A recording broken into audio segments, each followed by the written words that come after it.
If we go back before we go any further, at Hilton Coliseum, one of my first shows that I ever worked was the Eagles. I was a young kid. Joe Walsh had just joined the band. Frankly, I was there just for beer money. I didn't think I was going to be doing this 30 some years later. And I got to do barricade security, and I stood there right in front of Joe Walsh, and it was great then, and it was a great thing last Friday night, so we had a lot of fun. So it's nice to kind of go full circle on that. Well, it's been a long journey. What a ride it's been for Pinnacle Bank Arena, for Lincoln, for all the different areas down in the Haymarket. And I have to start by saying there were so many of you in this room that had so much to do with making that project become a reality. Rich, you mentioned some things with the green cards, and I look at Dick Campbell, who never said no to any speaking engagement and talked to everybody.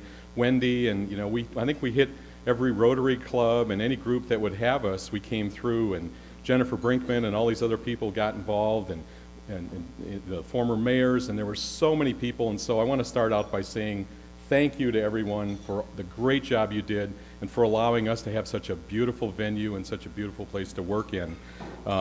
It's not just having the venue now, it's the support that everyone has provided. You guys have bought tickets, you guys have continued to be supportive and talking about it, and so many great things have happened. And so again, I want to start off by saying thank you that I have the best job in town. I get to do some very unique and different things, and you guys have granted me that, so thank you. I want to take just a little quick journey back.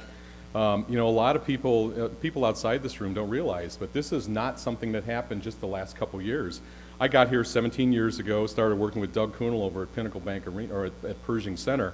And one of the first conversations I heard at that time was, well, we need a new arena.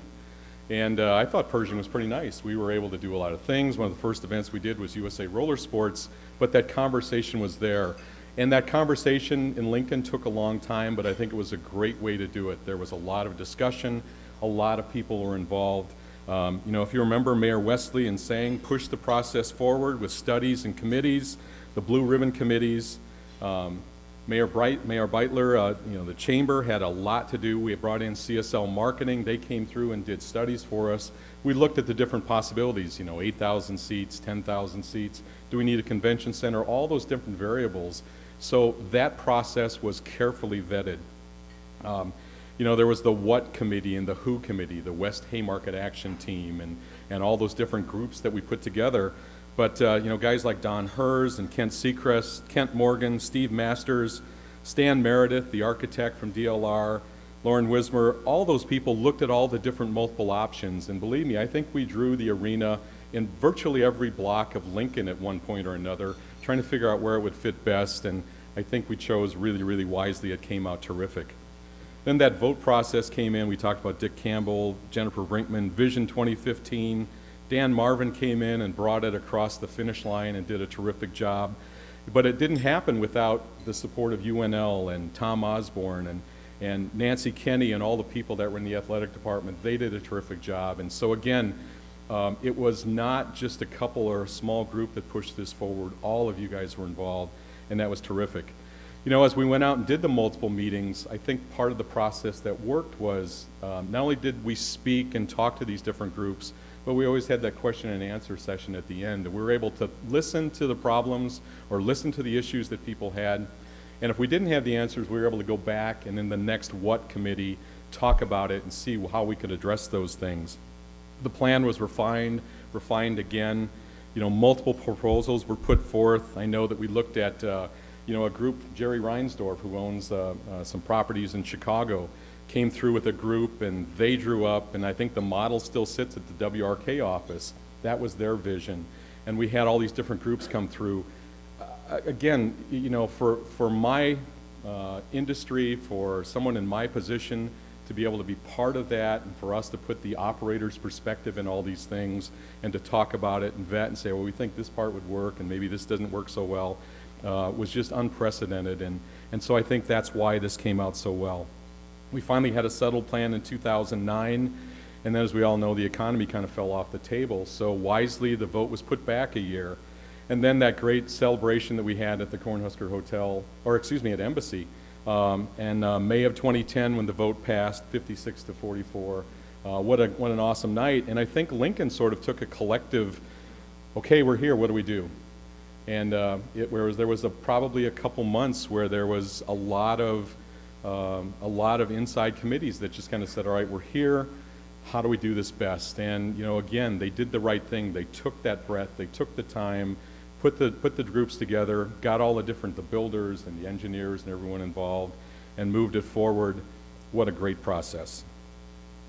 So I can talk about a lot of different things today. I can talk about the funding sources, the base, the restaurant tax that was put in that, people sort of thought about but did support. The first year that was pro forma to bring back about $10 million. After year one, it brought back over $12 million. So it's a positive revenue source and it continues to go up.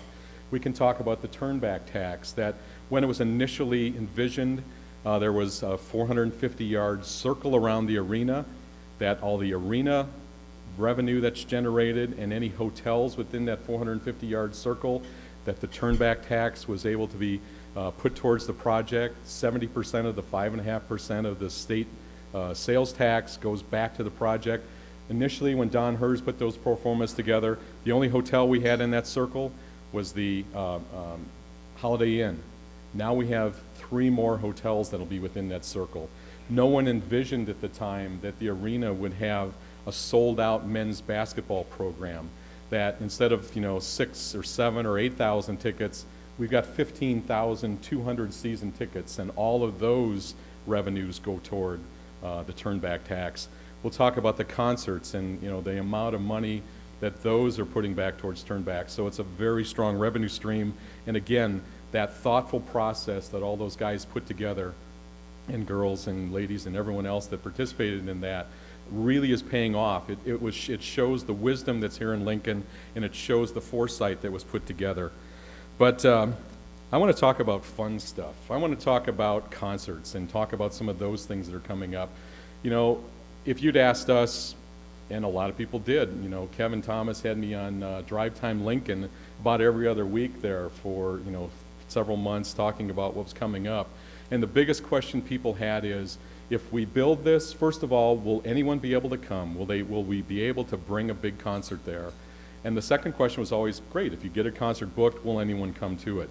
Well, I'm happy to report that in the first 80 days, we've got 10 concerts booked.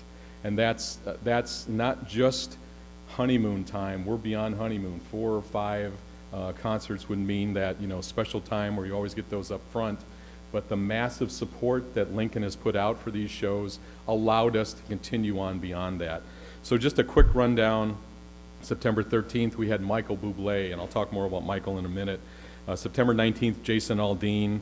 Last Friday night, the Eagles.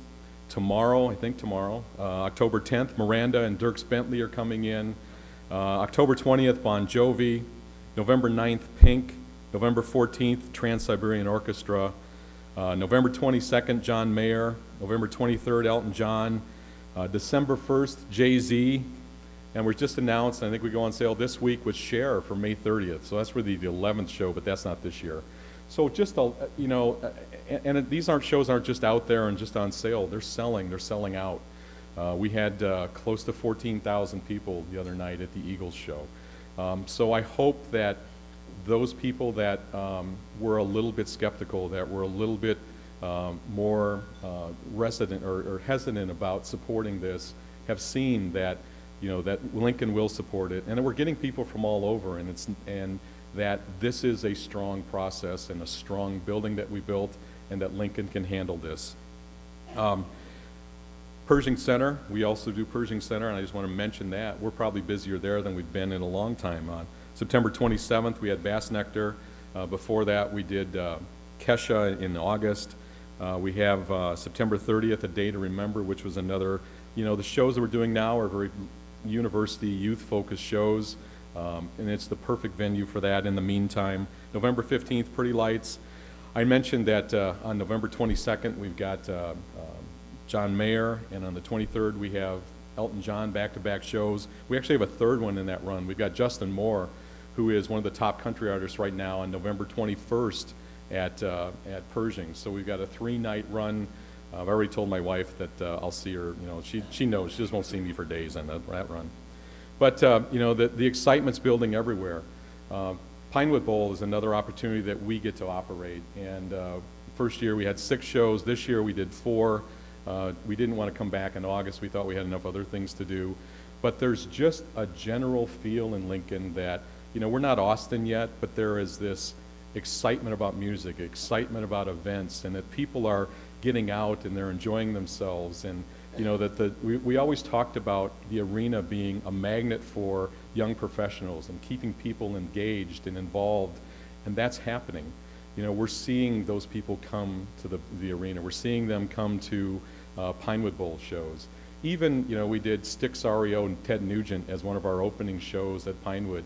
At the temperature when I left that evening about 2 o'clock in the morning was 40 degrees, but that didn't dim the excitement of people. We had, guys my age and families there watching the, Styx. Styx played in my high school outside Chicago when I was a kid, but they were back here on the big stage and they're bringing their kids. So it's that intergenerational thing, and music gets to bring it all together. And again, I get to do all these cool things that we do with that. But let's talk about a couple things. Michael Bublé came in, did an opening. Michael was just, in foresight and hopefully in hindsight, was the perfect guy to open this up. Came in and completely unsolicited during the day when they do their sound check, stands up on stage, and there's, maybe a handful of people there, his production people, and he goes, "Wow, this place sounds great." They never say that. They're usually always complaining about something, but he loved the way it sounded. And we'll take some credit for that, but I also have to hand out tremendous amounts of credit to the DLR architects and to Mortensen and Hampton Builders and to PC Sports and all the groups that helped put that arena together. There was a tremendous amount of expertise that came in, and because of all that expertise and because all the things that we learned from all the other venues, we came out with a venue that's great. Just before Jason Aldean went out, the management team for Jason Aldean, his name is Brian O'Connell. Brian works with Live Nation. He's out of Nashville, and he has all of the big country acts. And he told Jason, he goes, "Jason, I don't know quite what to expect." He goes, it's a great sellout house. We had over 12,000 people there. He said sound check sounded good, but the people were a little bit more reserved in the meet and greet, so I don't know if they're going to be cheering or what it's going to sound like. Jason came out to the roar of the crowd. He came out, and as he got off, they were extremely pleased that the sound was good, that the crowd reacted. This crowd has that practice. They get 92,000 people get to practice every Saturday just across the street, so cheering's not an issue for them. And when we heard that cheer for Jason, I got goosebumps because I knew what it was going to be like for Tim Miles and for Connie Yori when basketball starts up, that this is going to be a tough place to play. You said in my intro that I grew up at Hilton Coliseum out in Ames, and it's always been called Hilton Magic, and I was there when Johnny Orr was there, and we didn't have very great teams, but we had Johnny Orr, and we had some really cool stars, and Hornacek and some other guys, but the place was always rocking, and it was really a great place to play. Pinnacle Bank Arena is going to be that exciting place to play for all the teams too. So just kind of an overview. The Eagles, were many of you here at the Eagles? How many of you guys went to that show? Thanks, that's a lot of you. One of the biggest questions we've gotten about the Eagles so far was the temperature in the room that night. It was a little warmish. I've spent the last couple days sending out multiple emails because we got lots of people that emailed me and reminded me that it was warm that night. We get to do a lot of things to take care of artists. We have to do, we don't quite get the brown M&Ms and the M&M Bowl email anymore, but they always put something in the rider's socks or something like that we have to ask about. But one of the Eagles requirements, and they're guys that are my age and up, they're in their 60s, that they wanted 72 degrees on the stage with no air moving. Well, we've got a 90-foot low steel in the arena, and we've got about 140 foot to the top of the arena, and you can imagine what it takes to get 72 degrees down on the floor. That's why those of you that were sitting up above a little bit were a bit warmer that night.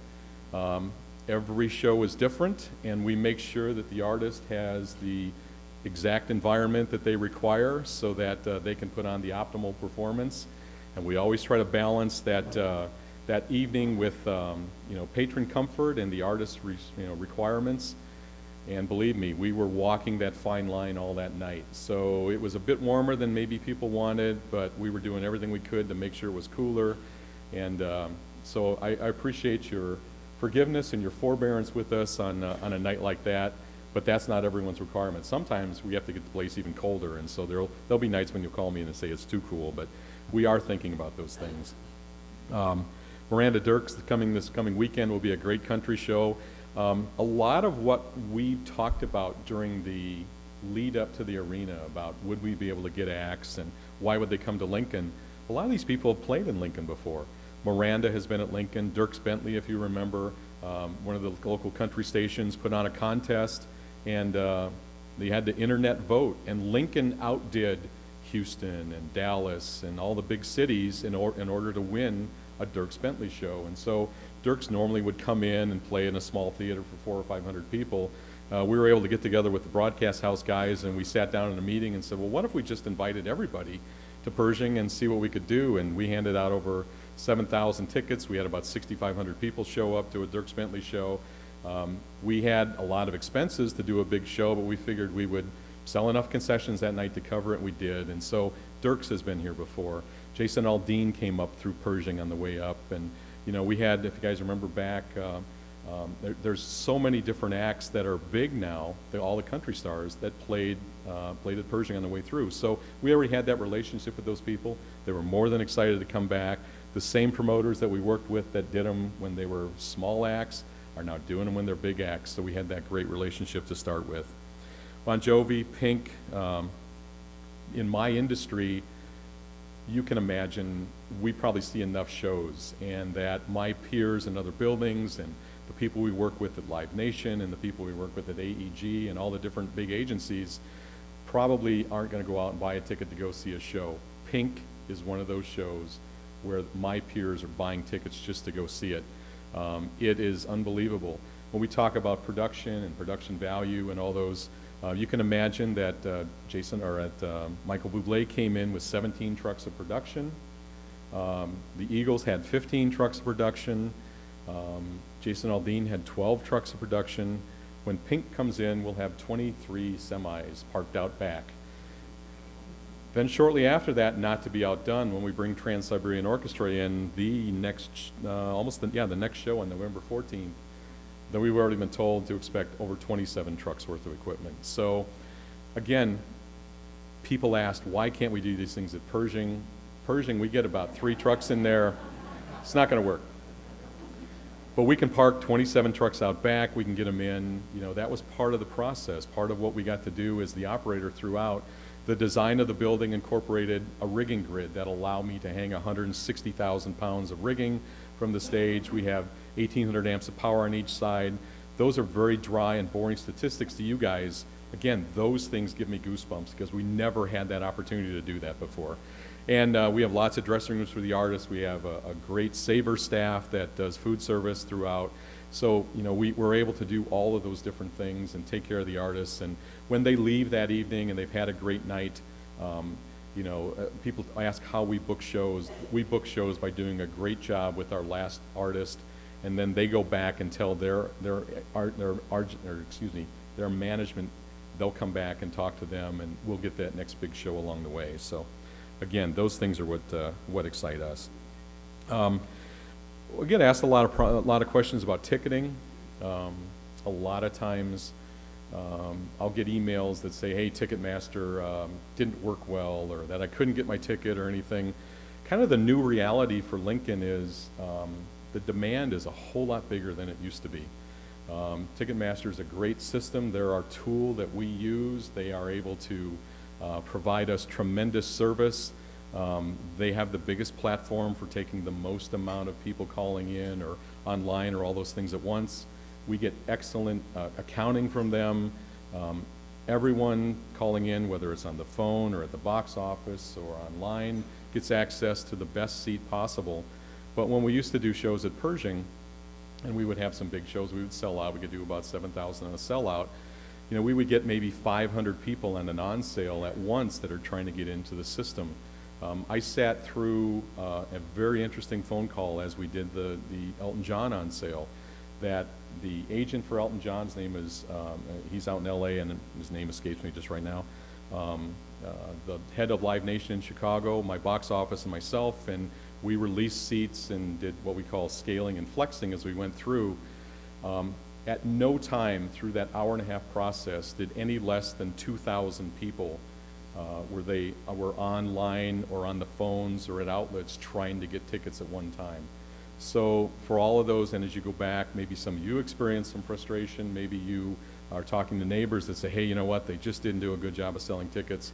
This is a whole new ballgame, folks. When 2,000 people or more at one time are trying to get onto the system and are trying to get tickets, we can see from, we can put on 14,000 tickets on sale, and in the first 30 to 40 seconds have all of those seats essentially locked into the system for people to take that opportunity to buy them.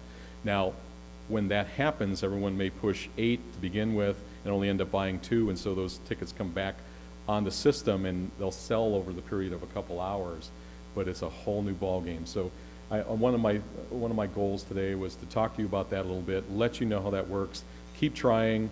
The best advice I can tell you on Ticketmaster if you're online is keep pushing refresh, and those tickets will come back up and you'll be able to talk about those things. Pershing staff, or excuse me, Pinnacle, there's too many P words. I got Pershing, Pinnacle, and Pinewood. So the Pershing Bank Arena staff is about 40 people. I screwed that up. The arena staff is about 40 full-time people. We talked about that ahead of time leading up, that we would have 40, and we're actually at that. A lot of the staff is with Savor. That's our food service company. We have just so many different things to do. There's events virtually every day. And so the staff is up to 40. We take care of the ushers, the door guards, the ticketing, the maintenance, the cleaning, the concessions. We manage the suites and take care of all the suite ticketing, parking. We do the operations and setup. We do the grounds and maintenance. I have a finance staff that does all the billing and all of that. So it's a broad staff that we have, and they're terrific. We took a lot of people over from Pershing, and we were able to really get some of the best and brightest from across the country that wanted to come in and work with us. And so I'm very proud of our staff. I think they'll do a great job for us. I do have to set aside, Kurt's sitting up here, we were very blessed to be able to get Pinnacle Bank as our naming sponsor. They came in, they did a terrific job. I love the name. It's got that, we can call the place the Pinnacle, and it has that double meaning that we are the best and we have the best sponsor. I talk to peers who have other naming rights sponsors, and some of them either don't care or are so micromanaging. We have a great partnership. We work with Amy Gunther, and it's a great deal for us because we get to put our name out there. We get a lot of opportunity to really showcase the building, and they're just awesome people to work with. So, again, thank Kurt and thank all those people as they took that step of faith and worked with us, and hopefully we'll make them proud. So, I want to talk about beyond concerts, that as we talked through the process again and told people what we would do, it wasn't just concerts. We do a lot of other events. Yesterday, we were able to do one of the things that really excited me as I spoke to every Rotary group or spoke to Kiwanis. We said one of the things we wanted to do in Lincoln was to bring back some of the events that were going to other places. And the Pegler-Cisco food show was one that a long time ago at Pershing, they were there, and they first they did it at their own place down south by the prison. Then they did it at Pershing, and then they quickly outgrew that. And it's just always sort of rubbed at me that they went to the Mid-America Center or to the Quest Center, that this great Lincoln company had to go there because that's the only place that they had space for. Well, yesterday we were able to bring back the Pegler-Cisco show. They had over 4,500 associates come in. They filled up hotel rooms in the Haymarket, and they came in, had a great time, saw the arena, and then we saw them go out and walk across the street to the rail yard into the Haymarket. I don't think that gets enough credit. That we talk a lot about Pinnacle Bank Arena, we talk about the excitement there, but to look across the street and see $60 to $70 million worth of development brought in by WRK, by Chief Industries, by Zach Wiegert that's coming down with Olson Associates, all these great different partners that came in, that's the story. The arenas are economic magnets. They're economic engines that drive things around them, to look at the new hotels, to look at all the development across the street, and to know we've got more that's still coming, that we've got deck 1 of 3 coming in, that we're right in that triangle with the football stadium and the baseball stadium and now Pinnacle Bank Arena. This is exciting. This doesn't happen in other places. We've already had it where our Live Nation partners come in and they're out of Chicago or they're out of LA, and they're looking around and they're blown away by what's out there. That they can see that, you know, the excitement of people, they come down early, they'll have dinner, they'll have a drink beforehand, come in. I don't think we've even begun to think about the impact that basketball, 35 games of basketball, that in between Connie's team and Coach Miles' team, when all those people that before were out at Devaney, which was a great place to play, but really there was no place to go before or after, now they get to filter through the town, the economic impact that that's going to have. Guys, this is, you know, somebody asked me before, is, you know, do you pinch yourself every morning? I do. When I wake up, I've been in Lincoln 17 years. This is my home now. My kids went to school here. We got a great church here. This is where I love to be. This is exciting.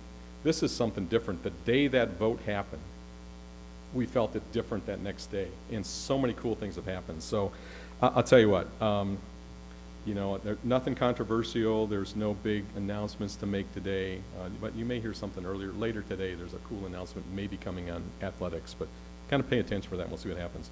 But all I can tell you is the Pinnacle Bank Arena is even beyond my expectations. That the support we've gotten from Lincoln is just unbelievable. We're having a blast. We've got more concerts to come next spring. You know, all I can say is thank you, Lincoln. Thank you for giving us a great place. And I would love to answer some of your questions. Yes, Nick.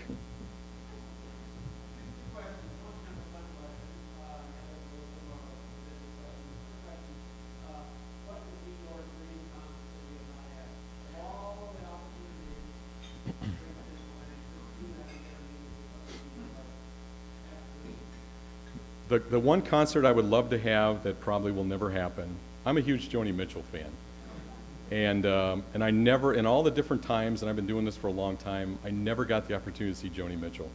And she's older, she's had some health issues, she doesn't tour much anymore, or at all, really. And so that one won't come. But I'm also a parrot head. So, and as a parrot head, you get to see lots of Jimmy Buffett shows in different places, but that's the one I'm kind of holding out for at Pinnacle. And the great news is that Elton John's manager also does Jimmy Buffett. And so we hope to do a really great job with Elton John. And I can have that little conversation, say, is Jimmy coming? So yeah, that's kind of what I'm looking for. There's a lot of good ones. You know, I really want to see Dave Matthews come, and there's, you know, we're continuing to work on that. There's just a lot of great shows that we've seen. My wife and I talk about, we met at Hilton Coliseum and Iowa State Center, and we worked together, and we had a really great kind of a cool moment at an Elton John show during Benny and the Jets, and so I'm looking forward to that coming, and hopefully she's somewhere close and we can relive that moment again too, where I just it was nothing special. It was just, you know, she kind of came up, gave me a nice hug, and Elton and Benny and the Jets was going on. It was just one of those things you remember. So what's the other question, Nick? You know, we're at Pershing Center until August of 2014. We continue to be very busy there. We'll have the standard events that we're doing that we still will do roller derby, we'll do Shrine Circus, we'll do football is coming back for another year. We have a lot of standard events that we do there year after year. And we've also, you know, the concert, we're becoming kind of Sokol West out here with a lot of the shows that we're doing. So it continues to be a venue that a lot of the events that we do at Pershing don't necessarily transfer to Pinnacle. The timing is different. Shrine Circus is, you know, right during basketball. The price structures are different. You know, we have the opportunity at Pershing to do some nice things. We did recently a really neat dental event with the dental school where they had a lot of people come in and get their first dental service for a long time. We do Homeless Connect is loading in today, and we're able to do those things. So we're there at least till August 2014. We get to do USA Roller Sports there one more time.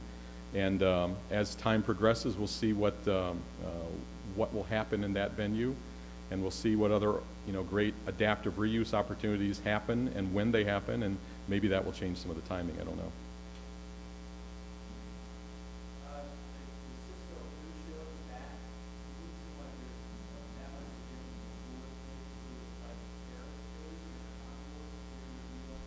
Yeah, the Pershing center floor is about 16,000 square feet. When we put the retractables back at Pinnacle, it's over 30,000 square feet. So the floor space is quite a bit different. But we didn't do the show on the floor. We did classroom settings on the floor, and we did the food show on the concourse. So they're able to use the concession stands to prepare some of the food, and then we did the tables in the middle, and people walked around on either side of the concourse. So it was very neat. We have some terrific views on the concourse. They're able to look out towards the stadium. They're able to look out south towards Haymarket and the rail yard. So it was very interactive, and it was just the right feel and fit for them. It wasn't such a big wide concourse that people got lost and could stand back. They had to get right up next to the vendors and interact, and the vendors liked it. It was a good feel. We had plenty of power in the right spots, so it did make a difference. And we have that opportunity to do a lot of different things. The floor, it's the stuff I didn't even talk about. I mean, family shows that are able to come in. We've got Disney on Ice back in the rotation probably sometime in November of next year. The great big Ringling Brothers and Barnum and Bailey Circus will be in our rotation. We're trying to work with shows like Walk with the Dinosaur and some of those things that we hope to get in. Cirque is probably something, Cirque du Soleil is probably something we'll look at in the 2015 time frame. We want to do some rodeo and some bull riding and those type of events. Monster trucks that we've never been able to do in Lincoln before. We couldn't do it at Pershing. Those sound like events. Some people get excited about those, some don't. But I can tell you that every dad with a kid that's 8, a little boy or a little girl, can't wait for monster trucks to come in, because that is a cool show, and we can do it safely and well in there. So there is quite a difference in space on the floor, and it does make. And we're looking at other. We continue to work with Wendy and her staff and Jeff Mall and his staff about all the different opportunities. Wendy and I were talking before that, I can remember every year for the 15, 17 years, we would get a flyer or an opportunity to do Tupperware show. And they bring in 6,000 or 8,000, predominantly females and women, but a lot of people. And their first line was they needed 25,000 square feet. Well, let's count like we couldn't, unless we put up a tent outside, we couldn't find 25,000 square feet at the Burnham Yates or at Pershing or any place. Now we can do those things. Now we have 30,000 square feet plus the support plus the power. So you haven't begun to see some of the stuff that we can do yet.